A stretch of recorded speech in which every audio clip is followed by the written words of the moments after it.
Dans la vidéo précédente, nous avons vu la séparation de fréquences. Comment passer de cette image à celle-ci, sur laquelle nous avons nettoyé la peau. Nous avons plusieurs choses à voir. Tout d'abord, on va ranger nos calques de séparation de fréquences. Pour ce faire, on va tous les sélectionner avec Shift et clic. Ensuite, on va les intégrer à un groupe. Ici, créer un groupe. Tous les calques de séparation de fréquences se trouvent dans le groupe 1, que je vais renommer en double-cliquant séparation de fréquences. Étant donné que je vais créer de nouveaux calques par-dessus, pour retrouver ce groupe de calques, je peux lui donner une couleur en cliquant droit et ici je vais choisir le rouge. Tous les calques qui font partie du groupe séparation de fréquences possèdent la même couleur. On va maintenant gérer le contraste sur notre modèle. Pour ça, il y a plusieurs méthodes. On peut créer un nouveau calque de réglage, ici, luminosité contraste. En cliquant ici, on peut gérer la luminosité et le contraste de notre image. Juste à côté, on sélectionne le masque de fusion. Il permet de définir les zones sur notre image qui seront impactées par nos réglages. Par exemple, si j'augmente le contraste sur l'image, j'ai un masque de fusion tout blanc. Je vais l'inverser en allant dans Image, Réglages, Négatif. Il est devenu tout noir. Mon masque de fusion n'a plus aucun impact sur mon image. Si j'utilise le pinceau et que je dessine en blanc sur mon image, les zones sur lesquelles j'aurais dessiné sont impactées par mon réglage de contraste ou de luminosité. Je peux par cette méthode contraster uniquement les zones qui m'intéressent sur mon modèle.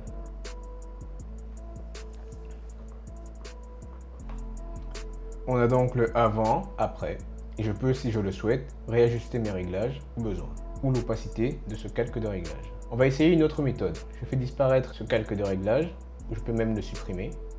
Je vais créer un exemple qui va vous permettre de comprendre les étapes suivantes pour la retouche de cette image. Ici, j'ai créé un nouveau calque. Avec l'outil pot de peinture, je vais faire en sorte que ce calque devienne tout blanc, en dessous duquel il y a mon image. Je vais aussi lui donner une couleur pour me rappeler que je dois le supprimer plus tard, disons bleu. Je crée ce calque pour vous montrer comment fonctionne un autre outil, dégradé. Pour passer du pot de peinture à l'outil dégradé, on va utiliser Shift G plusieurs fois. Nous passerons donc des pots de peinture à notre outil dégradé. Là, j'ai un dégradé linéaire qui me permet ici de gauche vers la droite de créer un dégradé linéaire. Plus ma droite est grande, plus mon dégradé sera doux.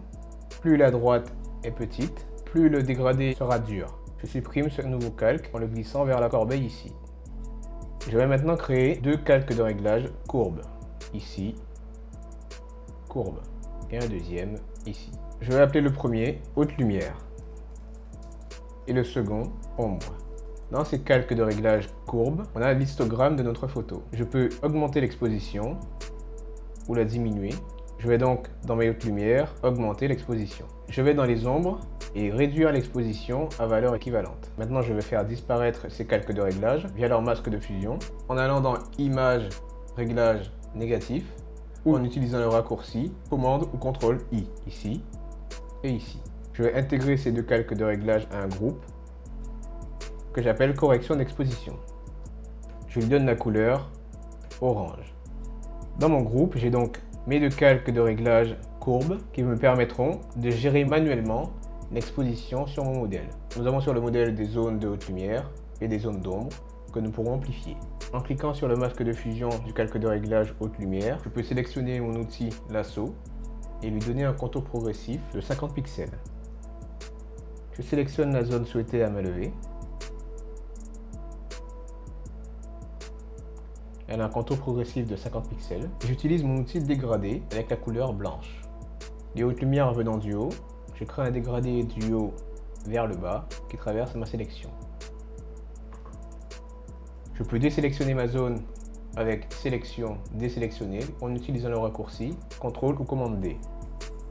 Voilà mon avant, après.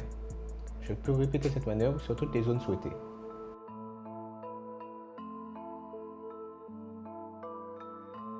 Nous avons le avant, après. Sur mon calque de réglage d'ombre, je sélectionne son masque de fusion et j'utilise la même méthode pour amplifier les zones d'ombre sur mon image.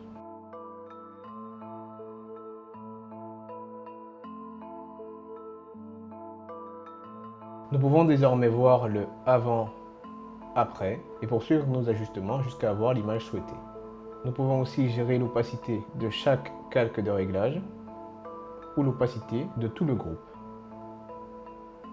Il est aussi possible de créer un masque de fusion au groupe et de supprimer les zones au pinceau avec la couleur noire sur laquelle nous ne voulons ni les hautes lumières ni les ombres.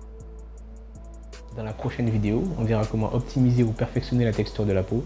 Si celle-ci vous a plu, mettez un pouce en l'air, dites-le moi en commentaire et abonnez-vous. Ciao!